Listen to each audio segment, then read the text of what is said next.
riset dari seorang dokter selama 25 tahun. Kalau misalnya ada yang bertanya, biogas itu kan cuma kaca aja gitu kan. Nah, biogas ini dulu adalah cairan gitu ya. Cairan dari 14 mineral yang akhirnya Dr. Lin ini terinspirasi dari perbukitan Himalaya.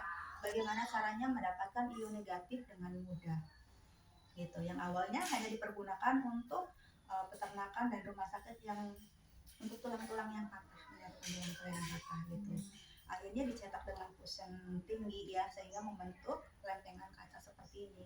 Karena kalau kita dipergunakan dengan mudah kan semakin akan meluas, semakin orang mendapatkan manfaatnya gitu. Dan penggunaannya juga sebetulnya sangat mudah karena ada 4 macam cara penggunaan dari biogas ini. Yang pertama, dengan cara kita rendamkan di air minum ya, minimal 15 menit ya. Kalau direndam itu dapat mengubah molekul-molekul air jadi heksagonal. Kalau lamanya berapa lama maksudnya? Tidak ada batasan. Kalau seandainya pun habis mau diisi lagi boleh. Nanti minimal heksagonal 15 menit. Tapi untuk yang kecil seperti ini hanya cukup dikocok 20 kali seperti ini, tanpa harus menunggu sampai 15 menit. Itu sudah heksagonal ya, sudah langsung bisa digunakan.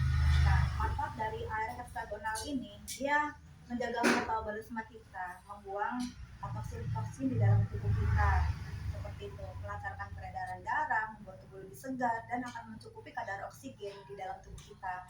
Sehingga kalau tubuh sudah tercukupi oksigen, virus, bakteri, sel kanker itu tidak akan betah di dalam tubuh yang tercukupi oksigennya. Apalagi kayak kita perempuan kan banyak risiko dari jenis-jenis kanker ya, karena pada dasarnya memang sudah ada sel-sel itu sendiri.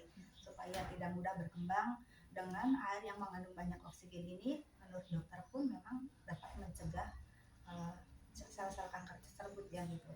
Nah, penggunaan dari biogas ini dari air minum, kalau biasa kita menggunakan obat-obatan itu kan biasa kalau satu keluhan aja udah satu resep gitu kan. Insya Allah kalau ini dengan minum air secara rutin sesuai dengan kebutuhan kita akan berdampak besar buat kesehatan kita. Jadi buat yang sakit membantu proses-proses penyembuhan, membantu meregenerasi sel ya.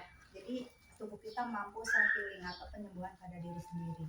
Kemudian penggunaan yang lainnya, biogas itu dapat ditempelkan di bagian tubuh yang sakit. Apabila kita lagi ada keluhan sakit, entah dia sakit kepala, sakit perut, hanya dengan ditempelkan. Nah, ini untuk meredakan rasa sakit. Bisa jadi kalau misalnya anak-anak kita demam, jangan langsung panik.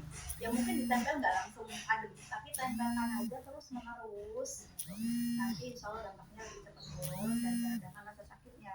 Sehingga insya Allah kita nggak tergantung punya biaya obat-obatan yang dikonsumsi. Bahkan akhirnya cenderung lupa karena akhirnya keluhan-keluhan itu lupa yang diceritakan oleh Wis tadi gitu kan. Nah, penggunaan yang lain kita dapat menggunakan alat bantu sinar yang biasanya kalau penyinaran ini biasa dilakukan untuk rumah sakit itu untuk mesoterapi, kemoterapi seperti itu ya. Nah, kalau kita punya alatnya sendiri kita dapat lakukan di rumah gitu. Jadi penggunaannya pun sesuka hati kita, tidak ada batasan waktu. Semakin banyak digunakan semakin baik.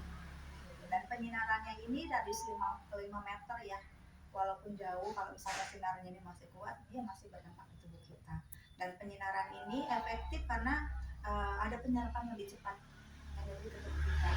Nah, kemudian untuk mereka yang sakit, penggunaan selanjutnya adalah dengan cara mengalirkan air melalui biogas ini. Itu dilakukan berulang-ulang 20 sampai dengan 30 kali. Itu untuk mereka yang untuk membantu proses-proses penyembuhan.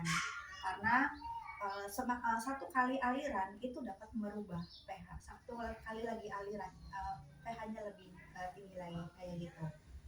Nah, kalau misalkan ada yang bertanya, Bu, kalau saya konsumsi obat minum air biogas aman nggak?